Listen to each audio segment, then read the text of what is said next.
ఏమిటి నాన్నగారు? నా వయసు ఎంతో తెలుసా? అదేమిటి నాన్నగారు? తెలుసా? 58 ఉండొచ్చు. నేను ఏ వయసు నుంచి సంగీత సాధన ప్రారంభించానో తెలుసా? 6 ఏళ్ళు. ఇప్పటికి 50 ఏళ్లుగా నేను కచేరీలు చేస్తూనే ఉన్నా. నేను సంగీతాన్ని తలవనది ఎప్పుడో తెలుసా? కేవలం కలలో మాత్రమే. అందుకు కూడా కారణం తెలుసా? సరస్వతీదేవిని అవమానించడం అనే భయంతో, గౌరవంతో. అర్థమైంది. నేను అడవిలో పాడిన పాట మీరు విన్నట్టున్నారు, అంతేనా? అది పాట, సంగీతానికి వచ్చిన గ్రహపాట. నువ్వు పాడిన పాట రాగం పేరేమిటో తెలుసా? తెలుసు, హంసధ్వని. హంసధ్వనా? కొంచెం మార్చాను వాళ్ళ కోసం. మార్చి ఏం చేశావో తెలుసా? హంసధ్వనిని హింసధ్వని చేశావు. సంగీతాన్ని మార్చేటంత పండిపోయావా శాస్త్రీయ సంగీతంలో? వాగ్గేయకారుల కృతుల్ని, స్వరజతుల్ని మార్చేటంత పండితుడురా నువ్వు. ఎవరి కోసమో మార్చి ఎక్కడెక్కడో పాడి సంగీతాన్ని అవమానిస్తున్నావు. నీ ఇష్టం వచ్చినట్టు నువ్వు పంచడానికి, పెంచడానికి, తుంచడానికి నీ మూతి మీద మొరిచిన మేసం అనుకున్నావా? సంగీత జ్ఞానం లేని 10 మందికి కాస్త జ్ఞానాన్ని పంచిపెట్టడం తప్ప నాన్నగారు? శాస్త్రీయ సంగీతంలో కూడా నీ విప్లవాన్ని చొరబెడుతున్నావా? అలాగా జనాలకు కూడా అరుపు సొలుపులు ఉంటాయి నాన్నగారు. పాట మనసు తేలికపరిచే మంత్రపుష్పం అని తెలిసి ఆ శ్రమజీవుల కోసం నేను ఎవరి కోసమైనా సంగీతాన్ని సంకరం చేసే హక్కు నీకు లేదు. అది సంకరం కాదు నాన్న, సంగమం. గోదావరిలో కొట్టు కాలువలు కలిస్తే సంగమం కాదురా, సంకరమే. అమ్మని అమ్ముకు బ్రతికే వాడికి పుట్టగతులుండవు. అది అపచారం కాదురా, వ్యభిచారం. నాన్న, నేను అమ్మను అమ్ముకుంటున్న వాడిని కాదు. అమ్మ అందరికీ అమ్మేనని నేను నమ్ముకుంటున్న వాడిని. అందరికీ పంచిపెట్టడానికి శాస్త్రీయ సంగీతం అంటే చౌకటి పూలు దొరికి ఉప్పుడు బియ్యం కాదురా. కష్టపడే శ్రమజీవుల కోసం కాకపోతే సంగీతం ఎందుకు నాన్న? సంగీతం ఎందుకు నువ్వు నాకు చెప్తున్నావా? నేను నీ తండ్రిని మాత్రమే కాదురా, నీ గురువుని కూడా. నేను తప్పు పడుతున్నావా? తండ్రి అయినా గురువు అయినా నిజలాక్షుడు 3వ కన్ను తెరిచిన తప్పు తప్పే నాన్న.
నమస్కారం గురుగారు. ఎవరు బాబు నువ్వు? నా పేరు చార్కేశ్. నాకు సంగీతం అంటే ప్రాణం. మీ సంగీతం అంటే ప్రాణానికి ప్రాణం. మీ కచేరీలన్నిటికీ నేను హాజరవుతూ సంగీతాన్ని ఏకల వీళ్ళలాగా అభ్యసిస్తున్నాను. బొటనవేలు మాత్రం మీరు అడగకూడదు. ఒక్క నిమిషం ఆశీర్వదించండి. దీర్ఘాయుష్మాన్ భవ. లే బాబు. మీరు కూడా తమ్మురా బాగా పెడతారండి.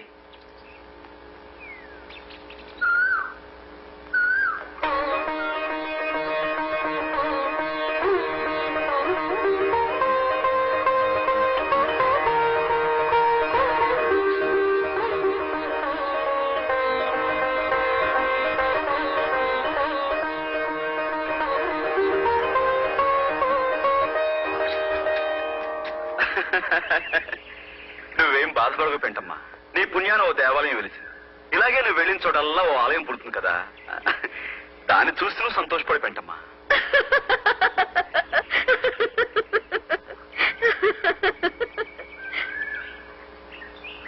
నా పేరు పెంటమ్మ కాదు. అబ్బా బతికిపోయినరా బాబు. అయితే నీ పేరేంటి పెంటమ్మా? చి, చి, చి, చి, చి. అసలు నీ పేరేంటి? చెప్పుకొని చూద్దాం.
ఇప్పుడు చెప్పండి, నా పేరు? అది లలిత రాగం. అంటే నీ పేరు లలిత అవునా? కాదు, లలిత శివజ్యోతి. లలిత శివజ్యోతి. చాలా అందమైన పేరు. నా ఫీజు మీరు ఇవ్వలేరయ్యా. నా సంగతి మీకు తెలీదు. అవుననుకోండి, అయినా మా చేతనైనంతలో ఎంతో కొంత ఇవ్వాలి కదండి. తప్పదంటావా? తప్పదండి. తప్పదా? సో, నేను అక్కర్లేదంటున్నా, మీరు ఇస్తానంటున్నారు. తీరా నేను అడిగాక ఇవ్వకపోతే మర్యాద దక్కదు. ఒరే రాఘవులు, ఆ జేబులో ఏముందిరా? పీడీ కట్ట అగ్గిపెట్టి ఉంది బాబు. అవి అక్కడ పెట్టు. ఎందుకు బాబు? పెట్టు చెప్తా. నీకు దేవుడి మీద నమ్మకం ఉందా? ఉంది బాబు. ఉంటే ఈ రోజు నుంచి ఇది ముట్టనని ఆ దేవుడి మీద ప్రమాణం చేసి చెప్పు. పీడీ మానేయడం అంటే అదేరా నా ఫీజు. అలాగే. ఏడువాడా గొడవ ఏడు. అయ్యా రైట్. నీ మొహానికి నువ్వు పెళ్ళాన్ని వదిలేసావు. మర్యాదగా ఎప్పుడైనా పిల్లని తెచ్చి కాపురం చేసుకో. అదేరా నువ్వు నాకు ఇచ్చే ఫీజు. ఏంటి? సరేనయ్యా. నవ్వరా?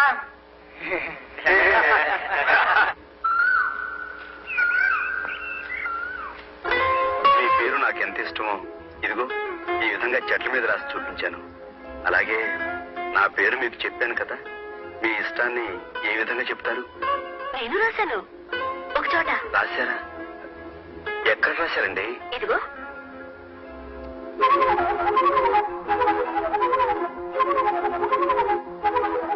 పచ్చబుట్ట.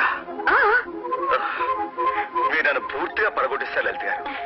నేను మీ పేరు చెట్ల మీద పుట్ల మీద రాశాను. అలా ఎన్నిసార్లు రాస్తే మటుకు ఏముంది చెప్పండి. మీరు చూడండి, నా పేరు ఏకంగా మీ శరీరం మీదే రాసేశారు. మీ రక్తనాళాల్లోకి నా పేరు అక్షరం అక్షరం కరిగిపోయేలాగా పచ్చబొట్టు వేసేసుకున్నారు. అద్భుతం లలిత గారు, నిజంగా మీరు అద్భుతం. ఇది మీకు నచ్చిందా? నచ్చింది. అయితే తీసుకోండి.